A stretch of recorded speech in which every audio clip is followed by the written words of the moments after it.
Está online mais uma edição do Estado do Conselho, com os comentadores de serviço António Padrão e Carlos Beja, hoje sem Vítor Guedes. Vamos então começar por Carlos Beja, que traz para esta edição, aqui na Figueira TV, as primárias do PS, na Figueira da Foz, e também a Sociedade de Instrução Taverdense, como pretexto ou como exemplo das coletividades do Conselho da Figueira da Foz. Por sua vez, António Padrão escolheu o Fundo de Apoio Municipal, o famigerado FAM, para as autarquias, e estes são os temas que vão preencher esta edição. Comecemos então por si, Dr. Carlos Beja, primárias do PS na Figueira da Foz. Eu trago, boa noite a todos, boa tarde, trago este tema na medida em que já terminou o prazo de inscrição dos simpatizantes para esta eleição e trago-a porque na Figueira da Foz foram registados nas diversas secções do Partido Socialista da Figueira da Foz, foram registados entre militantes ativos, militantes adormecidos e simpatizantes cerca de 2.000 cidadãos. Nenhum deles estava morto. Nenhum deles estava morto, ao que saiba. Estavam adormecidos, mas não... Adormecidos, mas não mortos. Certo. Isto é um facto importante, porquanto significa que houve uma participação muito significativa de pessoas neste processo. É um processo inovador, é um processo de um caminho que nunca tinha sido percorrido por nenhum partido político, pelo menos dos grandes partidos em Portugal, portanto, merece-nos aqui alguma reflexão. Será este o caminho mais correto? Abrir à participação dos cidadãos a escolha, neste caso, de um candidato a primeiro-ministro ou do secretário-geral ou do presidente do partido, pôr em pé de igualdade militantes e simpatizantes é um bom processo? A escolha dos deputados e dos autarcas deve ser feita por idêntico processo? São perguntas que ficam no ar. Mas eu gostava que me desse as respostas. Faça este objetivo que foi traçado pela direção do PS, do Partido Socialista, e que teve este desfecho.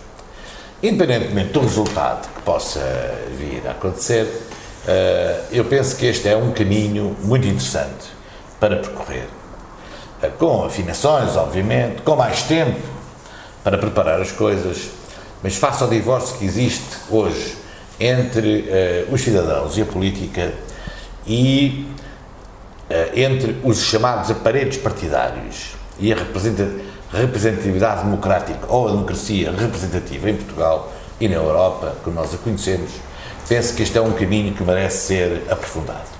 Não só para a escolha dos órgãos dirigentes de um partido político, como também para aqueles que, através dos partidos políticos, os representam nos diversos níveis da política portuguesa, seja autárquicas, seja legislativas. Penso que é uma forma que pode pacificar a relação entre a política e os cidadãos. E, portanto, independentemente dos erros que se cometeram neste percurso, independentemente dos erros genéticos que deram origem a este percurso, penso que é salutar e merece uma reflexão profunda, de modo a que não só o Partido Socialista, como outros partidos políticos, possam, de facto, levar a que este processo seja um processo mais extensivo a diversos graus de participação política. Não obstante isto, verifico com algum pesar que há sempre algumas forças de bloqueio nesta matéria. Dou um exemplo muito claro: a secção do PS de Buarques, Conselho da Figueira da Foz, e bem, resolveu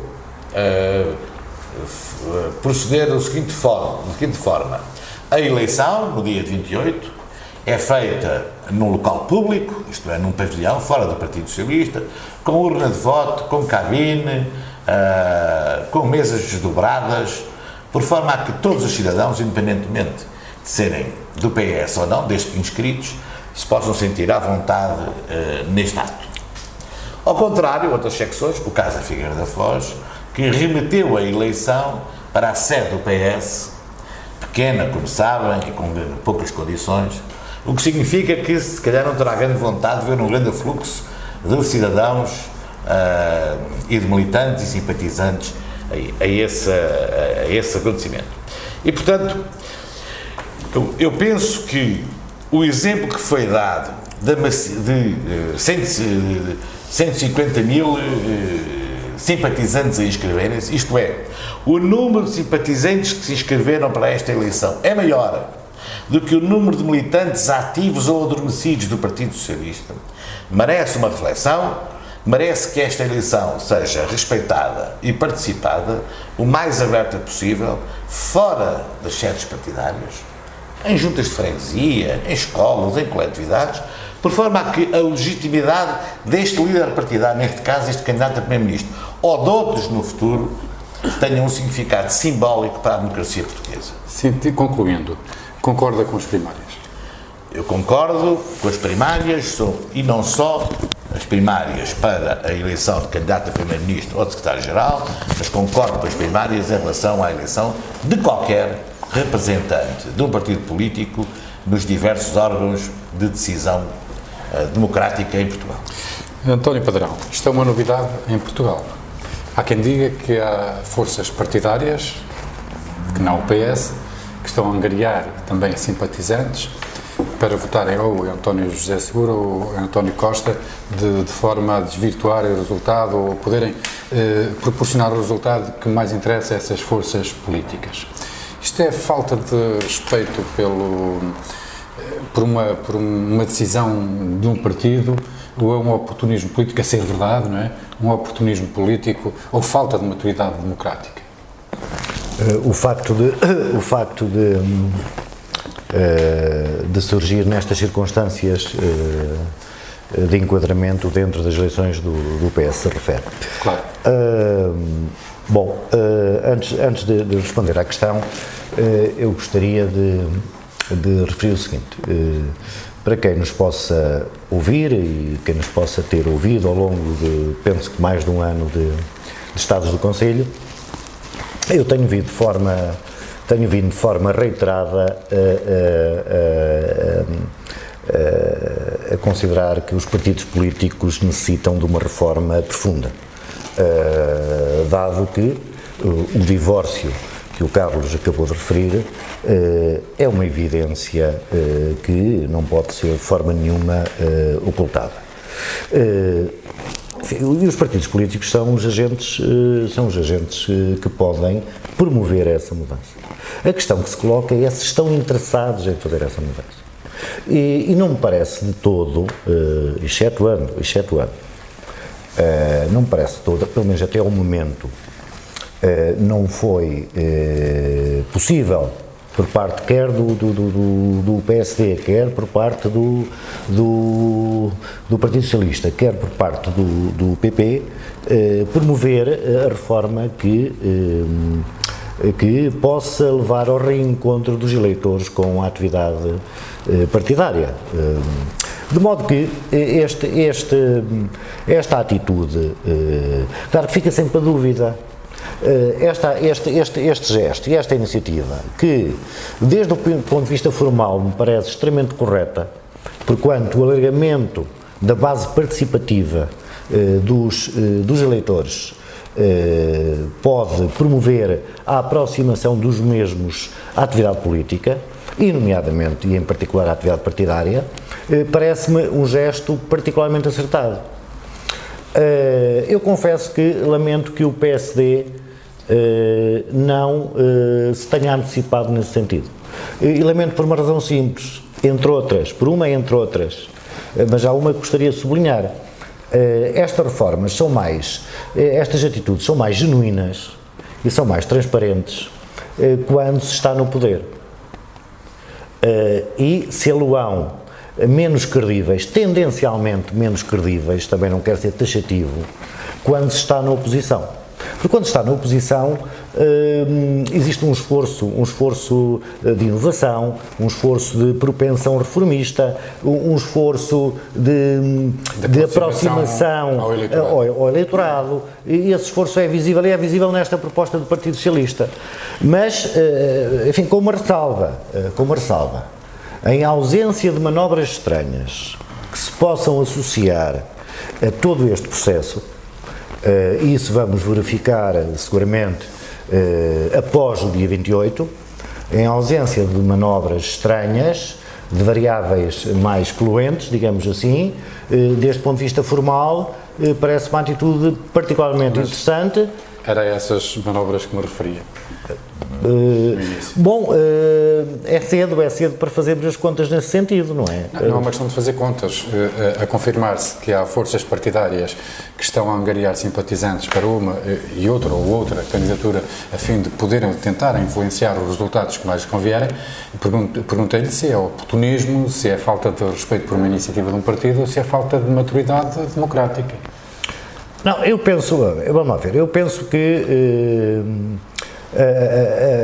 trata-se de um desafio novo, não é? Esta incorporação de simpatizantes ao ato eleitoral, que sublinho e subscrevo o que o Carlos referiu, que são, talvez seja um gesto que possa ser generalizável no âmbito de outras eleições, e nomeadamente no âmbito autárquico. Por que não? Mas não respondeu à minha pergunta. Sim, eu tenho dificuldade em responder à sua pergunta, porquanto penso que há um caminho a percorrer e é muito difícil, no que diz respeito aos resultados de todo este processo. À forma como se acomodam a ele e como reagem as diferentes forças políticas. Eu penso que é difícil neste momento antecipar o que quer que seja nesse sentido. Passemos à frente, então. Eu só queria fazer um pequeno... Concordando no essencial com o que disse o Padrão, respondendo um bocadinho à sua questão, que deve ser enfrentada com toda a frontalidade. Situações destas haverá sempre. Haverá sempre. O que é mais importante neste fenómeno? É que nós temos, enfim, nós somos uma jovem democracia, por muito que isso custe ainda em relação à democracia inglesa, somos uma democracia muito jovem. E, portanto, quem conhece a vida partidária sabe que é relativamente fácil controlar, do ponto de vista logístico, 40, 50, 100, 200 votos da sua secção, da sua rua, do seu bairro, da sua entourage partidária. Mas é muito difícil controlar 150 mil simpatizantes. Isto é, mesmo que tenha havido algumas perturbações neste percurso, o facto dos cidadãos, por sua livre iniciativa e espontânea vontade, se terem inscrito e terem querido participar por moto próprio, ultrapassa qualquer tentativa que possa haver, e certamente houve, de manipulação dos resultados. E, portanto, nós nestas questões temos que ver, não temos que ver a árvore, temos que ver a floresta. E isso é que é importante. E a melhor forma, do meu ponto de vista, de continuar, e os partidos são essenciais à democracia. E nós temos uma democracia que assenta como pilar fundamental na lógica partidária. E na lógica da democracia representativa, ou nós conseguimos que os partidos representem verdadeiramente os cidadãos e as pessoas, e isto implica, de facto, movimentos de cidadãos como este que agora surgiu, ou não o fazer, entramos na lógica do aparelho partidário e vamos ter uma democracia representativa, que sempre que necessitar de colocar aos portugueses alguma questão, não decide em nome dos portugueses, mas vai em busca do referendo. Então, se é para buscar referendos, nós não precisamos da democracia representativa. Porque os referendos são, à partida, a democracia participativa. Deixa-me só acrescentar o seguinte, quer dizer, aqui a dificuldade está no seguinte, está em separarmos águas, ou seja, escrutinarmos o sentido de voto, as movimentações. Aqui a grande dúvida que vai estar em cima da mesa reside no seguinte: quem é que, de onde vem a mobilização de todos aqueles que, enquanto simpatizantes, vão participar neste ato eleitoral?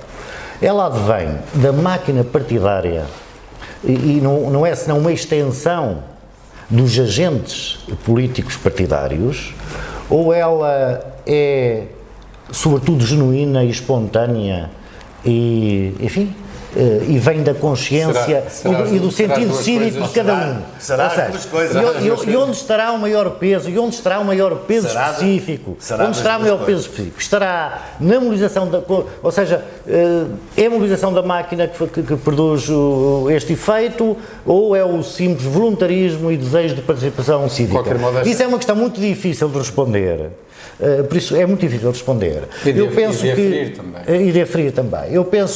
Mas eu penso de todos os modos que após as eleições teremos mais dados para podermos analisar esta questão. Mas no fundo é essa. Deixa-me só dizer-te o seguinte: uma máquina que tem 80 mil inscritos e que obtém 150 e tal mil de simpatizantes, só pode significar uma coisa: esse movimento engoliu a máquina. Quer dizer, por muito que tenha sido a máquina, mesmo partindo do teu pressuposto que uma parte substancial pode ter sido a máquina, às vezes, digamos que a obra engole o criador. E podemos estar num fenómeno desse tipo, que é o que começou por ser um movimento da máquina ter sido engolido exatamente pelo produto da máquina, neste caso. A criatura engoliu o criador. Sem dúvida. Temos de passar sem dúvida, para outro assunto e teremos outras oportunidades de falarmos depois. Depois do dia 28, é um bom tema. Depois das eleições. O António Padrão traz para esta edição o Fundo de Apoio Municipal que foi criado para os municípios que necessitarem de resgate financeiro. Será, em termos de comparação, e temos pouco tempo para analisar este assunto e um outro que também trouxe o Dr. Carlos Beja, será uma espécie de troika, não é? Sob a cabeça dos municípios que recorrerem a este Fundo de Apoio Municipal. Não, olha, o motivo porque me chamou a atenção a trazer este tema, embora que irá ser seguramente abordado de forma muito sumária, tem a ver com o seguinte, tem a ver com a Câmara Municipal da Figueira da Foz. Em que sentido? Em boa hora que no mandato do engenheiro Duarte Silva se avançou para um plano de saneamento financeiro que viria a ser concretizado pelo atual Executivo. Porquanto o Fundo de Apoio Municipal, portanto, o regime jurídico que enquadra este socorro financeiro, composto por 650 milhões de euros, 50% por parte do Estado, 50% por parte das autarquias, impõe, de facto, impõe, você apelidou de troika, mas impõe regras que não só despersonalizam qualquer município, mas retiram-lhe razão de ser, ou seja, retiram-lhe razão de existir, se quiser, porque a partir do momento em que o mero orçamento municipal passa a estar condicionado pelo parecer do Fundo de Apoio Municipal, ou seja, porventura o momento da aprovação do orçamento será o momento mais importante de um ciclo anual da vida política autárquica. Mas o país também perdeu soberania quando esteve sob a alçada da Troika. Sim, sem dúvida, o país perdeu, num contexto mais lato e mais alargado. Eu refiro-me concretamente às competências da Câmara Municipal e eu pergunto-me a mim quais são as competências de uma Assembleia Municipal em que nem sequer é dona, entre aspas, de uma votação relativamente ao que não esteja condicionado relativamente ao orçamento municipal. Os impostos municipais mas não são, mas pronto, é o IMI, é o imposto sobre os automóveis, é derrama, ou são as empresas municipais, são todo e qualquer gesto, quer de gestão, quer de âmbito político, que tenha impacto financeiro, inclusive a nível social, está condicionado pelo fundo. Ora bem, isto limita de tal forma as taxas, as isenções, os benefícios fiscais, ou seja, não há... Deixa margem política, não deixa margem política. Quer dizer, mas qual é o sentido, Mas estes municípios que recorrem ao FAM estão numa situação de emergência financeira. Sim, mas não deixa sentido nas câmaras como não deixa sentido na Assembleia da República. O Parlamento, para alterar a lei orçamental, isto pode significar ou aumentar a despesa, tem que encontrar sempre alternativas de receita. O Parlamento está impedido de mexer no Orçamento de Estado, na sua discussão, se a um corte, a um aumento de despesa, não corresponder o respectivo aumento de receita. Isso é uma regra. Sem dúvida. Mas são cenários, são contextos completamente diferentes. Coisa. Exatamente. Não é no seguinte contexto. O Orçamento de Estado é igual ao Orçamento Municipal. E a Assembleia Municipal só pode mexer, pode discutir, mas só o pode mexer do ponto de vista do seu equilíbrio se a um aumento de receita corresponder. Sim, um aumento de despesa corresponder à respectiva receita. Sim, isso aí, eu aí sou um defensor do equilíbrio e responsabilizando quem deve ser responsável. Mas nestes moldes? Claro! Bom, eu isso sou muito draconiano. Eu pergunto que sentido é que faz a existência de uma Câmara Municipal que não tem qualquer tipo de poder de decisão sobre o que quer que seja. A Câmara, a Câmara Municipal tem, porque, vamos lá ver, face aos compromissos financeiros que estão assumidos em termos de fundo de apoio municipal, ela sabe como é que vai perspectivar o seu mapa de receitas e o seu mapa de despesas e tem orientações estratégicas, que podem ser, essas sim, discutidas em Assembleia Municipal. Convenhamos. Agora, não podemos, isto é a minha opinião, nós não podíamos continuar no caminho em que íamos, mas sob pena, de facto, de... Nós podemos dizer que aquilo que é o saldo das autarquias é um pouco, é muito pouco naquilo que é o déficit global do país. Isso é verdade. E de facto é pouco. Mas nós temos que dar alguns exemplos de rigor e, como nós sabemos, havia autarquias locais, que não é o caso da Figueira, e eu até saúdo o que tu disseste, que foi negociado por uma Câmara Municipal presidida pelo PSD, foi concluída por uma Câmara Municipal presidida pelo PS, significa continuidade, rigor, solidariedade entre mandatos. Agora, nós não podemos continuar a ter câmaras municipais com dívidas de 200, 300, 400 milhões, impunemente. Isto não pode continuar. Sim, mas eu tenho que dizer mais qualquer coisa. Eu proponho, aliás, ao Dr. Carlos Beja que falemos das coletividades na próxima edição. Concorda? Concordo. Porque o tempo está mesmo... Já se esgotou, aliás. Eu não estou de acordo com o Carlos no seguinte sentido. Vamos lá ver. Ele equipara as Assembleias Municipais e a Câmara ao Parlamento. E o Parlamento ao Governo. E a Câmara ao Governo. Mas aqui trata-se de duas questões diferentes. Estás a comparar o Executivo Municipal ao Executivo, ao Governo, neste caso. Aqui trata-se de duas questões diferentes. Uma questão é a faculdade que o Governo tem, a Assembleia da República tem, de deliberar sobre a distribuição ou a redistribuição do Orçamento de Estado é uma questão. Ora, o que acontece com os 19 municípios que estão em ruptura financeira é que não podem deliberar sequer. A questão é essa. São duas questões diferentes. Fica Ou seja, no âmbito da Assembleia da República há capacidade de deliberação. Aqui, pura e simplesmente, desaparece, pulveriza-se a capacidade de deliberação, porque todas as medidas estão condicionadas ao Fundo de Apoio Municipal. São coisas completamente diferentes. Ficou aqui o esclarecimento de António Padrão e fica também por aqui esta edição do Estado do Conselho. Regressaremos em breve com mais assuntos com os mesmos comentadores, Carlos Beja e António Padrão.